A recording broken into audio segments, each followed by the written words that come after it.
தலைநகர் டெல்லியில் காற்று மாசுபாடு கடந்த சில நாட்களாக ஆபத்தான அளவுக்கு உயர்ந்து வருகிறது. AQI அளவீடுகள் அபாய வரம்பை தொடர்ந்து தொட்டுள்ளதால் பொது சுகாதாரத்தை பாதுகாக்க அவசரகால நடவடிக்கைகளை மேற்கொள்ள டெல்லி அரசு கட்டாயப்படுத்தியுள்ளது. இதன் ஒரு பகுதியாக அரசு மற்றும் தனியார் அலுவலகங்கள் தங்களின் மொத்த பணியாளர்களில் 50% பேர் மட்டுமே நேரடியாக அலுவலகத்திற்கு வர வேண்டும். மீதமுள்ள ஊழியர்கள் கட்டாயம் வீட்டிலிருந்தே பணிபுரிய வேண்டும் என்ற உத்தரவு வெளியிடப்பட்டுள்ளது.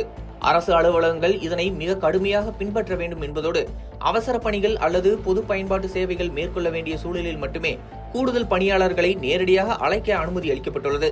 இதற்கு இணையாக தனியார் நிறுவனங்களும் தங்களின் தளவாட மற்றும் நிர்வாக மையங்களில் பணியாற்றும் ஊழியர்களின் எண்ணிக்கையை 50% குறைக்க வேண்டும். போக்குவரத்து நெரிசலை கட்டுப்படுத்த தனியார் நிறுவனங்கள் தங்களின் பணி நேரங்களை கட்டம் கட்டமாக மாற்றி அமைக்குமாறு அறிவுறுத்தப்பட்டுள்ளது. இந்த ஆணை சுற்றுச்சூழல் மற்றும் வனத்துறை சார்பில் தரப்படுத்தப்பட்ட பதிலளிப்பு செயல் திட்டம் அடிப்படையில் சுற்றுச்சூழல் பாதுகாப்பு சட்டம் 1986 பிரிவு 5 கீழ் வெளியிடப்பட்டுள்ளது. உத்தரவை பின்பற்றாமல் அலட்சியம் காட்டும் அரசு அல்லது தனியார் நிறுவனங்களுக்கு அதே சட்டத்தின் பிரிவு 15 மற்றும் 16 கீழ் அபராதங்கள் மற்றும் சட்ட நடவடிக்கைகள் எடுக்கப்படும் என எச்சரிக்கை விடுக்கப்பட்டுள்ளது. இதன் மூலம் உயர் மாசு காலத்தில் மனித நடமாட்டம் மற்றும் வாகன போக்குவரத்தை குறைப்பது நோக்கமாக கொள்ளப்படுகிறது.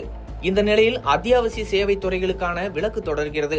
மருத்துவமனைகள், சுகாதார நிறுவனங்கள், தீயணைப்பு சேவைகள், மின்சாரம் மற்றும் நீர் விநியோகம், பொது போக்குவரத்து, தூய்மை பணிகள், பேரிடர் மேலாண்மை பிரிவு மற்றும் மாசு கட்டுப்பாட்டு தொடர்பான அலுவலகங்கள் ஆகியவற்றுக்கு இந்த 50% வரம்பு அமலுக்கு வராது. பொதுமக்களின் நலனையும் நகரின் செயல்பாடுகளையும் பாதிக்காமல் பாதுகாப்பது இதன் முதன்மை நோக்கமாகும். டெல்லியில் காற்று மாசு ஒவ்வொரு ஆண்டும் குளிர்காலங்களில் உச்சத்தை காண்கிறது.